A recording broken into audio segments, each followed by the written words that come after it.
बुड्ढी, खोल मुट्ठी, खोल जल्दी, दिखा तेरे हाथ में कितने पैसे हैं। बुड्ढी, मुझे पता है कि गीता तुझे पैसे देकर गई है। पायल ने अपनी सास माला जी की मुट्ठी पकड़कर दड़बड़ाते हुए कहा। माला जी बहू पायल के रवैये से घबरा गई और बोली, बेटा, मेरी बीपी की दवाई खत्म हो गई है।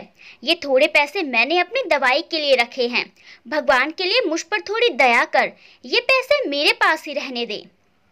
माला जी ने बहू पायल से विनती करते हुए सहमे से लहजे में कहा।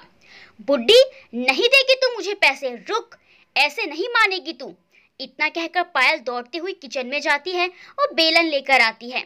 जब सीधी उंगली से घी ना निकले तो उंगली टेढ़ी करना मुझे आता है, ये बोलकर पायल माला जी की मुट्ठी पर दबा के बेलन मारती है।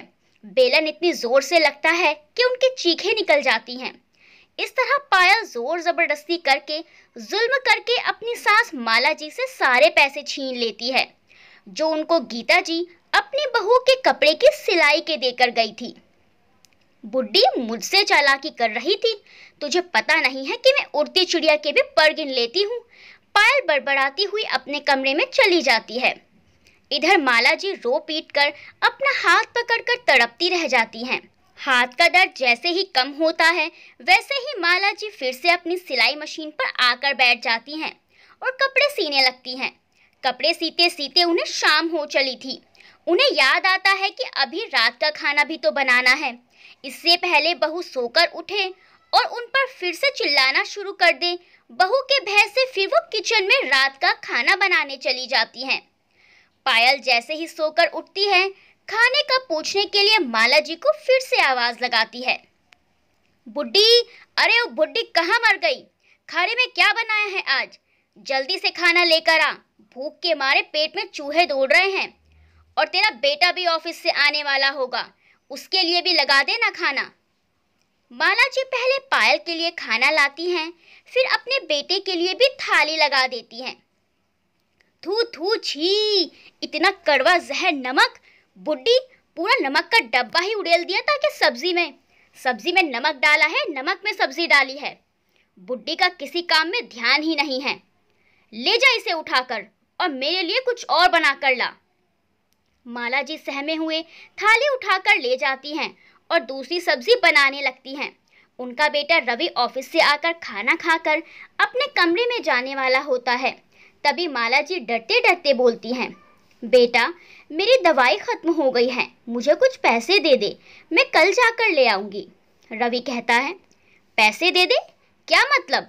माँ तो इतना तो कमाती है, मेरी तनख्वाह से ज्यादा तो पूरे दिन में तू नोट छापती है, वो भी घर बैठे बैठे। मुझे तो उल्टा तुझसे पैसे मांगने चाहिए और तू मुझसे मांग रही है। कुछ तो शर्म कर माँ। वो तो मैं तेरी बढ़ती उम्र का लिहाज करता हूँ कि तुझ पर पूरे घर का बोझ नहीं डाला हुआ, आधे खर्चे खुद देखता हूँ। कम से कम अपना बोझ तो तू खुद उठा भाई, मैं किस किस के खर्चे पूरे करूँ? यह कहता हुआ रवि अपने कमरे में चला जाता है। अपने बेटे की बातें सुन माला जी की आंखें नम हो जाती हैं। आंखों में नमी लिए हुए वो भी अपने कमरे में चली जाती हैं। माला जी सारा दिन सिलाई मशीन पर बैठकर अपनी कमर काकड़ी एक करके लोगों के कपड़े सीलती हैं और बीच बीच में सारे घर का भी काम करती हैं। जब भी उनकी दवाई के लिए बहू उनके पास 2 पैसे तक नहीं छोड़ती है। बुढ़िया, अरे ओ बुढ़िया, कहाँ मर गई? बुढ़िया बहरी हो गई है क्या? 10 बार आवाज लगा लगा कर गला दर्द हो गया है मेरा, पर इसको सुनाई ही नहीं देता है। उधर गीता जी की बहू जया अपने आप से बातें करते हुए कहती है। गीता जी दौड़ती हुई आती हैं। क्या हुआ बहू, तुम मुझे बुला रही थी क्या? बुढ़िया, कहाँ थी रे तू? इतनी बार पुकारा, सुनाई नहीं देता क्या? लगता है तेरे कान साफ करने पड़ेंगे। बहू, वो मैं छत से यश लल्ला के कपड़े लेने गई थी, इसीलिए आवाज नहीं आई। रहने दे बुढ़िया, सब नाटक पता है मुझे तेरा। ये बता, मेरे कपड़े ले आई तो उस टेलर मास्टरनी माला के यहाँ से? हाँ बहू, ले आई, तेरे कमरे में रखे हैं। ठीक है, पर ये बता, घर के काम का तो तुझ पे कोई बोझ है नहीं, कम से कम इतना ही ख्याल कर लिया कर कि किचन में क्या सामान खत्म हो गया है, किस चीज की जरूरत है, किसकी नहीं।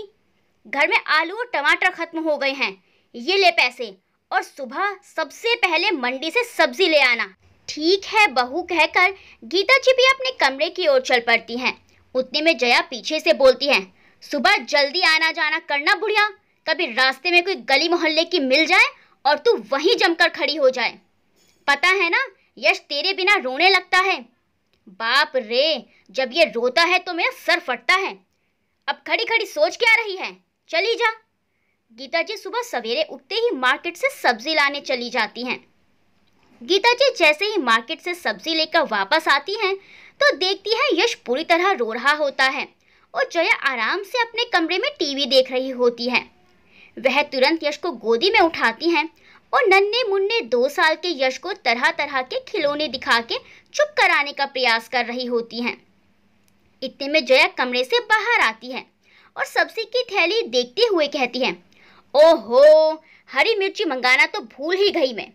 फिर पलटकर गीता जी से कहती है, सुनो बुढ़िया, जब यश चुप हो जाए तो वापस मार्केट जाकर हरी मिर्ची भी ले आना। गीता जी कहती हैं, ठीक है बहू।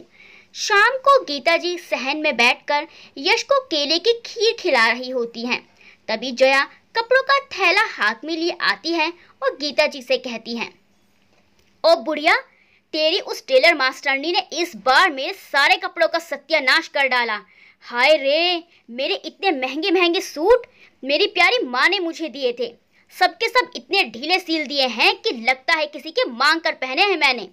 एक तू और एक वो तेरी बुढ़िया मास्टरनी, लगता है दोनों ने अपना दिमाग बेच खाया है।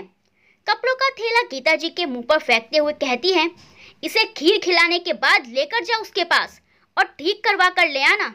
गीता जी थैला उठाते हुए कहती हैं, गलती से हो गया होगा बहू, मैं ठीक करवा कर ले आऊंगी। जया गीता जी को दड़बड़ाते हुए कहती है, मुझे ये सारे के सारे सूट आज ही चाहिए बुढ़िया, वहीं बैठकर ठीक करवा के लाना, चाहे 2 घंटे ही क्यों ना लगे। गीता जी यश को खीर खिलाकर कपड़ों का थैला लिए माला के यहाँ चल पड़ती हैं। गीता जी जैसे ही माला जी के पास जाती हैं तो माला जी उनको देखकर कहती हैं कि अरे गीता, तू तो शाम ही बहू के सूट लेकर गई थी ना, क्या बहू ने फिर से नए कपड़े दे दिए हैं सिलने के लिए? नहीं नहीं माला, वो कलमुही कहती है कि तूने उसके कपड़े कुछ ढीले बना दिए इस बार, उसको तो पसंद ना आए इस बार के कपड़े, कहती है टाइट करवा के ला। माला जी कहती हैं, ठीक है गीता, ला कपड़े दे, मैं अभी 2 सिलाई लगाकर टाइट किए देती हूँ, तब तक तू बैठ जा। इस पर गीता जी कहती हैं, ये ले माला, इसके कपड़े इतने टाइट कर दे कि नास पिट्टी का दम ही घुट जाए। इस बात पर दोनों जोर से हंस पड़ती हैं। सिलाई करते करते दोनों अपने दिल मन की बातें करने लगती हैं। माला जी कहती हैं कि बस गीता, इस सिलाई के काम की यही सबसे बड़ी कमी है कि थोड़ा सा कपड़ा ढीला हो जाए तो लोग वापस लाकर मेरे हाथ में थमा देते हैं कि जी टाइट कर दो। टाइट हो जाता है तो बोलते हैं अब इसको ढीला कर दो, थोड़ा लंबा हो जाता है तो बोलते हैं जी छोटा कर दो। परेशान कर देते हैं लोग। बस जिंदगी में रह ही क्या गया है। बातें करते करते दोनों अपने अतीत की बातें करने लगती हैं। गीता जी कहती हैं, माला, वक्त कितनी जल्दी बीत जावे ना, मुझे कल की ही सी बात लगे जब मैं शादी करके पहली बार तेरे पास अपना नया सूट सिलवाने आई थी। तेरी शादी को जब 2 साल हुए थे। माला जी बोली, हाँ गीता, देखो ना 25 साल गुजर गए हैं, देखते देखते पता ही नहीं चला। माला जी कुछ मायूस होकर बोली कि गीता, तेरे भाई साहब मोहित जी के गुजर जाने के बाद तो मेरा समय जैसे थम सा गया है। उनके बाद तो एक एक दिन जैसे एक एक साल के बराबर लगता है। जब तेरे भाई साहब जीवित थे मेरा सिलाई का काम करना उन्हें बिल्कुल पसंद ना था। जब भी मुझे सिलाई मशीन पर बैठे देखते थे तो चिढ़ जाते थे, बोलते थे माला तो फिर से बैठ गई सिलाई करने, और मुझे सिलाई मशीन से उठाकर अपने पास बैठा लिया करते थे। मुझे क्या पता था कि यही काम मेरा मुकद्दर बन जाएगा। यह सुन गीता जी भी कुछ उदास हो जाती हैं। बोलती हैं, ठीक कहती है तू माला, अब तो बस दिन काट रहे हैं हम लोग, जिंदगी वीरान सी हो गई है। गीता जी लंबे आ भर कर कहती हैं कि माला, कितने अरमानों से हमने अपने अपने बच्चों की शादी की थी, कितने सपने संजोए थे। हमें क्या पता था कि बुढ़ापा हमें इस मोड़ पर लाकर छोड़ देगा। हाँ गीता, बस हमारा ही भाग्य फूटा हुआ है बेटे बहुओं के मामले में। तू अगली गली वाली मीनाक्षी की बहू को देख। माला जी भौं चढ़ाकर गीता जी को बताने लगती हैं, सुना है मीनाक्षी की बहू उसकी बड़ी सेवा करती है, दोनों सास बहू मेरे पास कपड़े सिलवाने आती हैं। उसकी बहू मोना हर काम अपनी सास से पूछकर करती है। मम्मी जी बताओ ना, सूट कैसा बनवाऊं? मम्मी जी गला कैसा बनवाऊं? मम्मी जी आस्तीन कैसी बनवाऊं? सूट में लाइनिंग लगवाऊं या नहीं? मम्मी जी करते मुंह नहीं सूखता उसका। माला जी मीनाक्षी की बहू मोना की मिमिक्री करते हुए कहती हैं। गीता जी भी जो ध्यान से माला जी की बातें सुन रही होती है, बोलती हैं, हाँ माला, ठीक कह वे तू। मेरे पड़ोस में भी है वो विमला, अरे जिसके बेटे की शादी पिछले बरस हुई थी। इतनी अच्छी है उसकी बहू कि सास के आगे पीछे घूमती रहवे हर वक्त, काम भी उसकी सलाह लेके ही करे। यूं कहवे लोग कि नई नई तो बहू अच्छी ही रहवे। अब तो देखिए 1 साल हो लिया उसकी शादी को, पर वह तो बढ़िया है। माला जी फिर कहती हैं, हाँ गीता, ऐसी ही बहू मेरी जेठानी की भी है। वो भी अगर सास ने दिन को रात कह दिया तो रात ही कहेगी, और रात को दिन कह दिया तो दिन। एक कदम भी मेरी जेठानी की बिना मर्जी के नहीं चलती है वो भगवान। गीता जी, ठीक कहती है तू माला। अरे हमें बुड्ढों को और चाहिए क्या होता है? अपनी संतान से थोड़ा सा सम्मान और 2 वक्त की रोटी, और क्या। मेरी बहू जया तो 2 वक्त की रोटी भी दिन में बाजार के 100 चक्कर कटवा के देवे मुझे, और सारा दिन ऊपर से पोते को भी मैं ही संभालूं। जब जाके 2 रोटी नसीब होवे। और एक वो मेरा बेटा विनोद, उसे तो बाबू साहब को यूं ही नहीं पता कि घर में यूं चल के रहा, सुबह जावे और शाम को आवे, और अब ही अपने कमरे में बस। और जिस दिन छुट्टी रहे उसकी, सारा दिन उस जया के पीछे बेबी बेबी करता हांडो जा। माला जी और गीता जी दोनों हंस पड़ती हैं। फिर गीता जी कहती हैं कि माला, तेरे भाई साहब ने मुझे ना ही तो कभी प्यार की कमी होने दी और ना ही किसी और चीज़ की। पैसे की तो कमी खैर अब भी ना, तेरे भाई साहब इतना तो करके गए मेरे लिए, पर आजकल के बच्चों का प्यार तो अलग ही है। पता नहीं हूँ बेबी बाबू का क्या नया फैशन लिया, हमारी तो समझ से परे है। हम तो 10वीं तक पढ़े हैं भाई, हमारी डिक्शनरी में तो बेबी का मतलब बच्चा हुआ है। माला जी भी कहती हैं कि गीता चल, बेबी तो फिर भी ठीक है, ये जानू शानू क्या नई बीमारी है? हमारे ज़माने में तो ना दर्शाया जाता था ऐसे प्यार।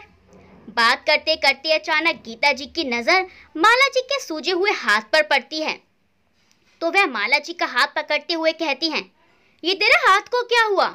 बहुत सूजा हुआ है, कहीं चोट वोट लगवा ली क्या? माला जी की आंखों से आंसू झलकने लगते हैं। रोते रोते गीता जी को सारी बात बताती हैं। अरे क्या बताऊं गीता, वो है ना नास पिट्टी बहू, उसी का किया धरा है ये सब। जब तू जया के कपड़े लेकर मुझे पैसे देकर गई तो ये पायल बस जैसे तेरे जाने की फिराक में थी, बस फिर क्या था, तेरे जाते ही घेर लिया मुझे और बोली बुड्ढी सारे पैसे मुझे दे। और जब मैंने पैसे देने से मना किया और मुट्ठी भींच ली तो गुस्से में बेलन मारा, मेरी तो जान ही निकल गई थी। वह पैसे मैंने अपनी दवाई के लिए रखे थे, कल मुही ने सारे ले लिए। सुनकर गीता जी गुस्से में बोली, हे भगवान, इस कमबख्त पायल की इतनी हिम्मत बढ़ गई कि सास पर हाथ उठाने लगी है। दवाई की तो तू टेंशन न ले माला, दवाई के पैसे तो तू मुझसे ले लियो, तेरे भाई साहब इतना तो करके गए हैं मेरे लिए। पर इस पायल का सत्यानाश करे भगवान, इसका भी अभी एक भाई कुंवारा रहता है ना।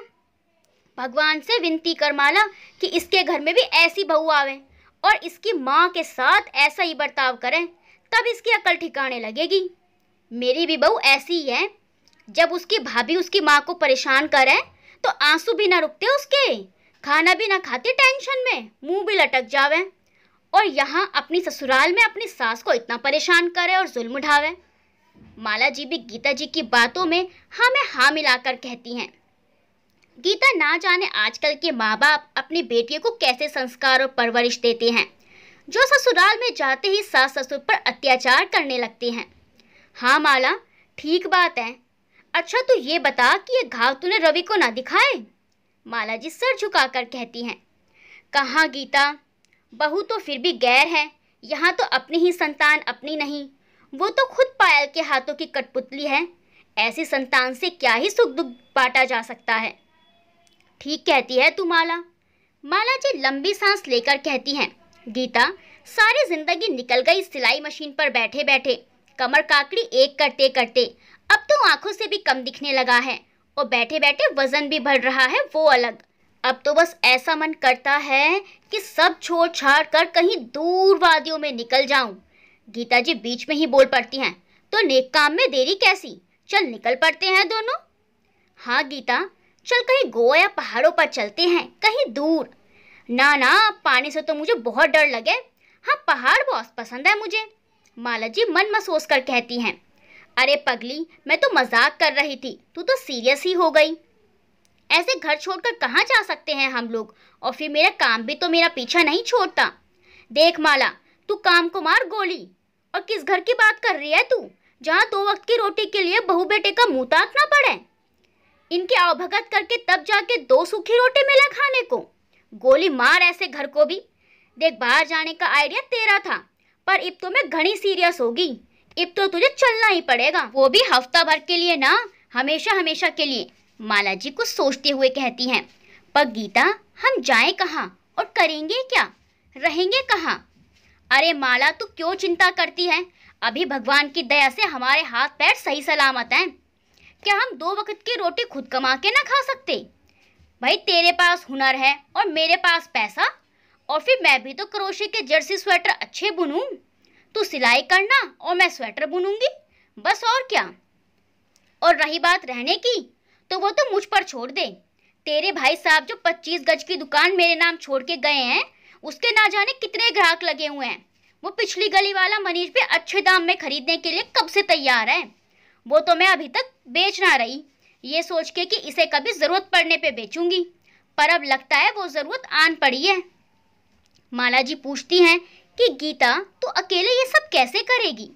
गीता जी कहती हैं, अरे मेरी भोली माला, तूने अपना सारा जीवन इस कोने में इस सिलाई मशीन पर बैठकर बिता दी। दुनिया चांद तक पहुंच गई है और तुझे कुछ भी ना पता। आजकल ऑनलाइन सारे काम हो जावे। तू देख, मैं यहीं बैठे बैठे टिकट भी बुक करवा लूंगी और यहीं से कोई अच्छा सा कमरा भी बुक करवा लूंगी। वहां जाके कुछ दिन होटल में रहकर मौज मस्ती करेंगे, सैर सपाटा करेंगे, और फिर वहीं पर कोई अच्छा सा छोटा सा घर देख लेंगे अपने लिए, और भगवान का नाम लेकर काम शुरू कर देंगे।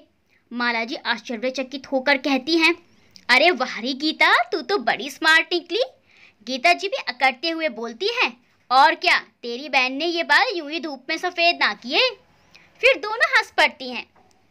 गीता जी सीरियस होकर कहती हैं, देख माला, अब तू मेरी बात ध्यान से सुन। ये तेरी बहू पायल रोज नुक्कड़ वाले पार्क में शाम को घूमने जावे, बस हम इसके जाने का इंतजार करेंगे। और जया तो दिन भर में मुझे मार्केट 100 बार भेजे हैं, बस मैं भी कोई ना कोई बहाना करके निकल जाऊंगी। माला गीता जी को टोकते हुए कहती हैं, और तेरा सामान, क्या जया तुझे सामान के साथ बाहर जाते देखेगी तो कोई सवाल नहीं करेगी? वो सब भी तू मुझ पर छोड़ दे माला, बस तू अपना बैग तैयार रखियो, कपड़े लगते जो भी हैं तुझे रखने हैं रख लियो। मैं यहीं आऊंगी तेरे पास, यहीं से चलेंगे। ठीक है गीता, मैं सब समझ गई। गीता जी माला जी से कपड़े ठीक करवाकर घर के लिए निकल पड़ती हैं। घर आके गीता जी ने सबसे पहले अपनी अलमारी के लॉकर से दुकान के कागजात निकाले और बहाना करके मनीष के घर जा पहुंची। मनीष तो जैसे गीता जी की हाँ के इंतजार में था। गीता जी ने उसको दुकान के कागजात सौंपे और मनीष ने दुकान की आधी रकम ऑनलाइन उनके खाते में ट्रांसफर करके आधी रकम 3-4 दिन में देने के लिए कहा। गीता जी खुशी खुशी अपने घर आ गई और सो गई। अगले दिन उन्होंने सुबह सुबह उठकर सबसे पहले टिकट बुक करवाई और होटल भी। अब उनकी सारी तैयारी हो चुकी थी। जैसे ही शाम में जया पड़ोस में गई, वैसे ही गीता जी अपना बैग उठा के घर से रफू चक्कर हो गई। इधर माला जी भी अपना सामान बांधे बिल्कुल तैयार थी। जैसे ही गीता जी माला जी के घर पहुंची तो दोनों गले मिली, परंतु माला जी कुछ घबराई हुई थी। घबराहट के मारे सर्दी में भी पसीना छूट रहा था। माला जी सकपका कर बोली, जल्दी चल गीता, कहीं पायल पार्क से ना आ जाए। गीता जी बोली, मेरी भोली माला, तुझे कुछ पता भी है? तू तो टीवी भी ना देखती, तूने जब भी मैट ना देखी? मुझे तो इतनी पसंद है, मैंने तो 50 बार देखी है, फिर भी मन नहीं भरता। उसमें जब शाहिद कपूर और करीना कपूर भागे तो दोनों छत पे जाके छुपे, ये सोच के कि घर वाले सब जगह ढूंढेंगे पर घर में तलाश ना करेंगे। वैसे ही हम भी छत पे जाके छुपेंगे, ये मनहूस मारे हमें सब जगह ढूंढेंगे और थक जाएंगे, पर घर में ना खोजेंगे। अब चल जल्दी। गीता जी फटाफट माला जी को छत पर ले जाकर छुप जाती हैं। पायल जैसे ही पार्क से आती है वैसे ही चिल्लाते हुए रात के खाने का पूछने माला जी के कमरे में जाती है, तो कमरे की हालत देखकर भौचक्की रह जाती है। देखती है माला जी की अलमारी खुली पड़ी है और सारा सामान भी गायब है। पायल तुरंत ही रवि को फोन लगाकर कहती है कि रवि, बुढ़िया घर से भाग गई है। रवि बिना ज्यादा रिएक्ट किए कहता है कि जाएगी कहाँ, वहीं किसी कमरे में होगी। नहीं नहीं जी, मैंने सारे कमरों में देख लिया और सारा सामान भी गायब है।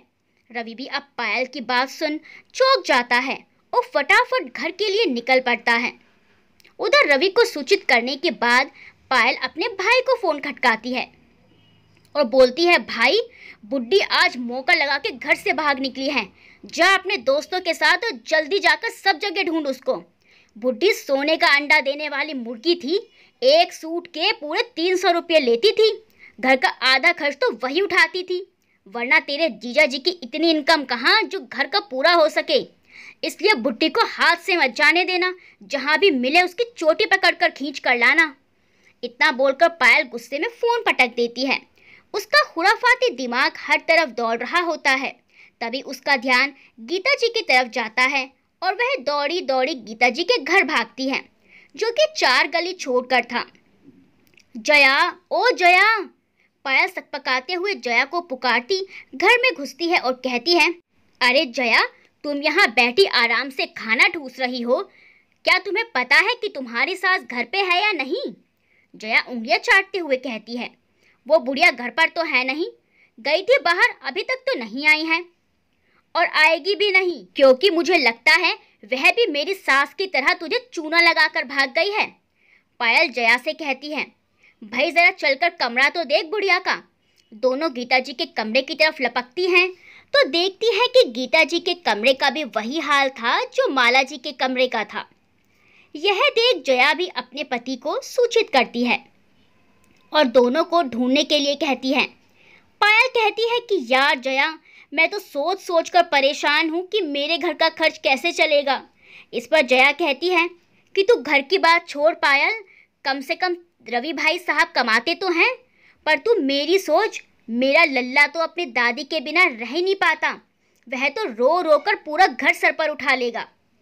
जब सब ढूंढ ढांड के थक हार के रात में सो जाते हैं तो गीता जी और माला जी चुपके से घर से भाग निकलती हैं और सबसे पहले जाकर एक धर्मशाला में शरण लेती हैं, क्योंकि उनकी ट्रेन सुबह 11 बजे की थी। सुबह जब गीता और माला जी दोनों स्टेशन पर पहुंचती हैं तो देखती हैं कि पायल का भाई मोनू वहां पहले से ही मौजूद था और उन्हें ढूंढ रहा था। दोनों मोनू को देखकर छुप जाती हैं और उसके जाने का इंतजार करने लगती हैं, पर उनकी बदकिस्मती कि मोनू उन दोनों को देख लेता है और अपने दोस्त को आवाज लगाता है, अरे वो रही दोनों बुढ़िया, वो रही, जाकर दबोच दोनों को, मैं इधर से पकड़ता हूँ। जब वो दोनों पास जाते हैं तो कुछ हाथ नहीं लगता है, क्योंकि वो दोनों छुप गई होती हैं। मोनू और उसका दोस्त थक हार कर घर चले आते हैं। उनके जाते ही दोनों बाहर आती हैं और प्लेटफॉर्म नंबर 16 पर खड़ी ट्रेन में बैठ शिमला के लिए निकल पड़ती हैं। वहां पहुंचकर दोनों अपने प्लान के अनुसार एक होटल में रुकती हैं और हफ्ता भर खूब सैर सपाटा करती हैं। एक हफ्ते बाद अच्छे से ब्रोकर को देखकर एक छोटा सा प्यारा सा अपने सपनों का आशियाना खरीद लेती हैं और अपना अपना काम शुरू कर देती हैं। एक तरफ माला जी सुंदर सुंदर कुर्तियां सिलकर शोरूम में सैंपल के तौर पर दिखाने के लिए जाती हैं, जहां शोरूम का मालिक उनके हाथ की सफाई देखकर एकदम कुर्तियां पसंद कर लेता है। दूसरी तरफ गीता जी क्रोशिया के बड़े अच्छे अच्छे डिजाइन के जर्सी, श्रग और स्वेटर बुनती हैं। कुछ समय पश्चात उनको भी अच्छे ग्राहक मिलने लगते हैं और देखते देखते उनका काम आसमान की ऊंचाइयों को छूने लगता है, जिससे 7-8 माह बाद उनका खुद का शोरूम खुल जाता है और उनके यहाँ बहुत से लड़के लड़कियां काम पर लग जाते हैं। अब वह दोनों शिमला में नहीं, आसपास के इलाकों में भी प्रसिद्ध हो चुकी थी। लोग उनके काम को बहुत सराहते थे। जहां एक तरफ माला और गीता जी दोनों सुखी सुखी अपना जीवन व्यतीत कर रही थी, वहीं दूसरी ओर दोनों के घर की स्थिति बिगड़ चुकी थी। गीता जी की बहू जया को स्लिप डिस्क हो जाता है और वो चलने फिरने से भी मोहताज हो जाती है। वहीं माला जी की बहू बेटे के बीच खर्चे पूरे ना होने के कारण झगड़े होने लगते हैं और मजबूरन पायल एक बड़ी कोठी में मेड का काम करने लगती है। एक दिन जब पायल कोठी में काम करने जाती है तो कोठी की मालकिन उसे अपने शिमला के फोटोज दिखाते हुए कहती है, यह देख पायल, मैं पिछले हफ्ते शिमला गई थी। फिर वह पायल को बड़ी सुंदर सुंदर कुर्तियाँ और स्वेटर दिखाते हुए कहती है, ये देख, मैं वहाँ से कितने प्यारे प्यारे कपड़े लाई हूँ। पायल कपड़े देखकर कहती है, कपड़े तो बड़े प्यारे हैं भाभी। मालकिन कहती है कि वह कपड़े मैंने शिमला के एक शोरूम से लिए हैं जो कि 2 बुजुर्ग महिला चलाती हैं। पायल तू पूछ मत, इतने प्यारे सुंदर कपड़े बनाती हैं दोनों के जवाब नहीं। दोनों के हाथ में बड़ी सफाई है। शिमला में वो दोनों बहुत प्रसिद्ध हैं। मैं तो उनसे मिलकर इतनी प्रभावित हुई कि मैंने उनके साथ सेल्फी भी ली है। मालकिन फोटो दिखाते हुए पायल से कहती है। जैसे ही पायल फोटो देखती है उसकी आंखें फटी की फटी रह जाती हैं। काम से छुट्टी लेकर वह फटाफट गीता जी के घर जाकर जया को सूचित करते हुए कहती है, जया, हम लोग यहाँ रात दिन धक्के खा रहे हैं और वहाँ दोनों बुढ़िया शोरूम खोलकर नोट छाप रही हैं और हसीन वादियों में जीवन का आनंद ले रही हैं। दोनों के घर वाले सलाह मशवरा करते हैं कि जाकर दोनों से माफ़ी मांग लेंगे और फिर वह हमारी माएँ हैं, माफ़ तो कर ही देंगी। सब लोग जमा होकर शिमला गीता और माला जी के शोरूम पहुंच जाते हैं जहां दोनों बुजुर्ग सेठानी के रूप में बैठी हुई थी। दोनों के बेटे बहुए उनका ठाठ बार देखकर हैरान रह जाते हैं, लेकिन गीता और माला जी सबको एक साथ देखकर ज़्यादा हैरान नहीं होती क्योंकि दोनों जानती थी कि बेटे और बहू कितने लालची हैं। जैसे ही उन्हें हमारे बारे में पता लगेगा आ धमकेंगे यहाँ पैसे के लालच में। वैसा ही हुआ जैसा उन्होंने सोचा था। सबसे पहले पायल और रवि जाकर माला जी के पैरों में गिर पड़ते हैं और गिड़गिड़ाकर माफ़ी मांगते हैं और गीता जी का बेटा भी उनसे माफ़ी मांगता है और कहता है, माँ जी प्लीज़ हमें भी अपने साथ रख लो। परंतु गीता और माला जी कहाँ मानने वाली थी। आखिर बच्चों को सबक जो सिखाना था। माला जी कहती हैं, तुम लोगों ने जैसे अत्याचार हम दोनों पर करे हैं वो माफ़ी के लायक नहीं। जैसा तुम लोगों ने हमारे साथ किया है वैसा कोई अपने दुश्मन के साथ भी नहीं करता है। गीता जी भी कहती हैं कि चले जाओ तुम लोग यहाँ से, हमारा समय बर्बाद ना करो, हमें बहुत काम है। अगर तुम नहीं गए तो हमें मजबूरन पुलिस का सहारा लेना पड़ेगा। दोनों के बच्चे पुलिस के नाम से सकपका जाते हैं, भीगी बिल्ली की तरह अपना सा मुंह लेकर वापस चले जाते हैं। फिर गीता जी माला जी से कहती हैं, माला, अगर आज इन लोगों को हम क्षमा कर देते तो यह लोग अपने जीवन में कभी कुछ न कर पाते, हम पर ही निर्भर होकर रह जाते। कम से कम अब हाथ पैर मारेंगे तो सही और आने वाली अपनी औलादों से भी सतर्क रहेंगे।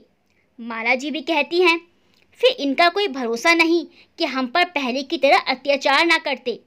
इनको सबक सिखाना भी ज़रूरी था। फिर दोनों विधवा बुजुर्ग बातें करती रहती हैं और अपने अतीत की पीड़ाएं भुलाकर हसीन वादियों में आनंद के साथ अपना जीवन व्यतीत करने लगी।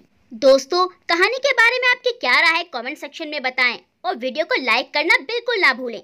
मिलते हैं अगली वीडियो में एक अच्छी सी कहानी के साथ। तब तक के लिए बाय बाय।